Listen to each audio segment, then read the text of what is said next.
But I did it. I'm here to tell the tale. So I guess that works out for me. Molly can't be texting and then letting me talk to myself. No, I'm sorry. I was cheering you on. Yeah.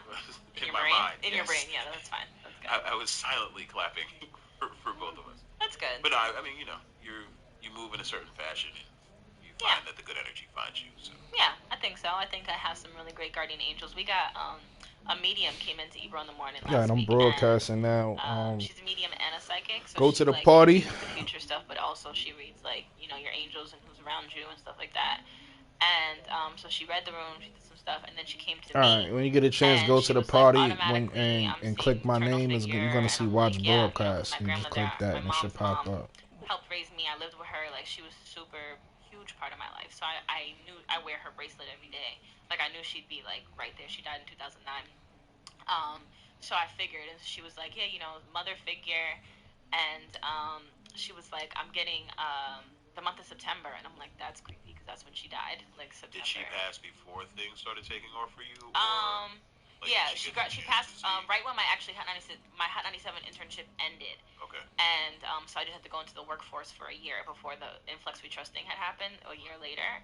But so I mean, technically, yes. Like, I got the real gigs like after she had passed. As she was my guardian angel. Okay. I truly feel like she looks over me all the time. But then the medium was like, and the letters like AR like could start a word or something, and we grew up on Arlington Drive, so I was like, holy crap.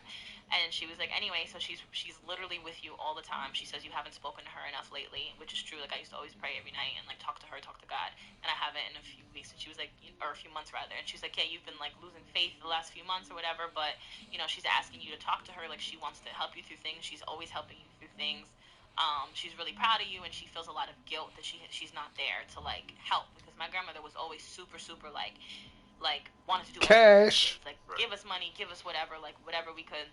True grandmother. And even when she passed, she had been in hospice. She was doing like really bad for a while. Well, she didn't go into hospice yet. She was doing really bad. She was in the hospital the whole summer.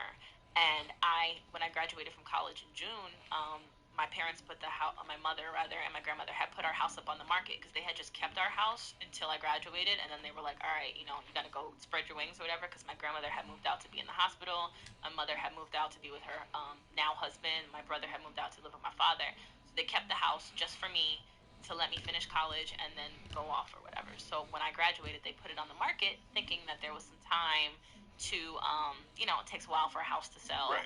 And so that'd give me some time to find a job, get a place, and we move on about our lives. I couldn't go live with my mom. She lived way too far in South Jersey, and I needed to like work in New York or at least North Jersey, whatever. Yeah. So and my father, same thing.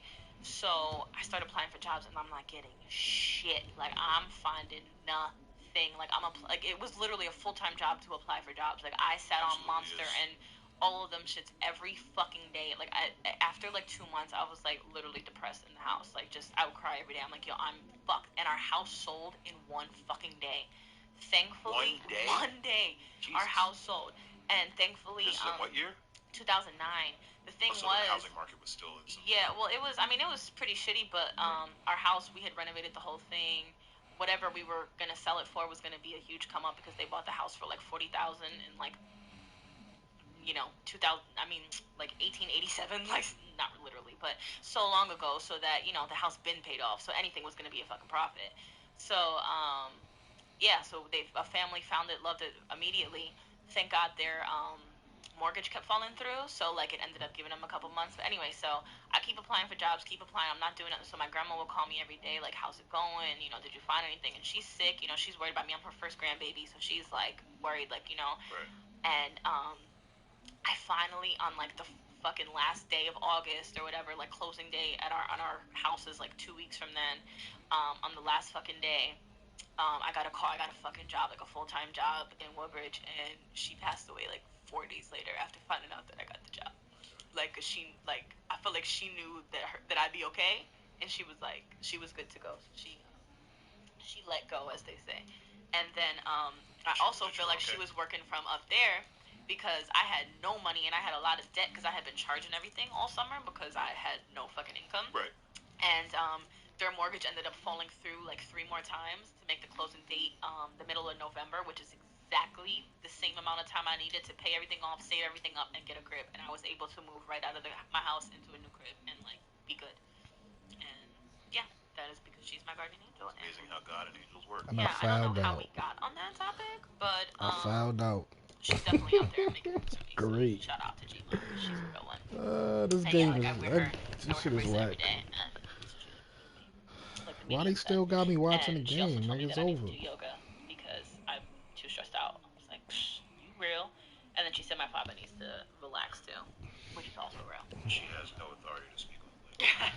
Glenn is so I'm great. okay with her saying that you need to do yoga. I'm not cool with her coming out of her face and talking wrong about Glenn Mendez. Yeah, he's great. My mom's also great. She dressed up as a biker chick yesterday for Halloween. Excellent. And it scares me because I know, like, that's her true self. Like, that's what she wants to be. Like, she had a tattoo on her face. She had rainbow hair. But, like,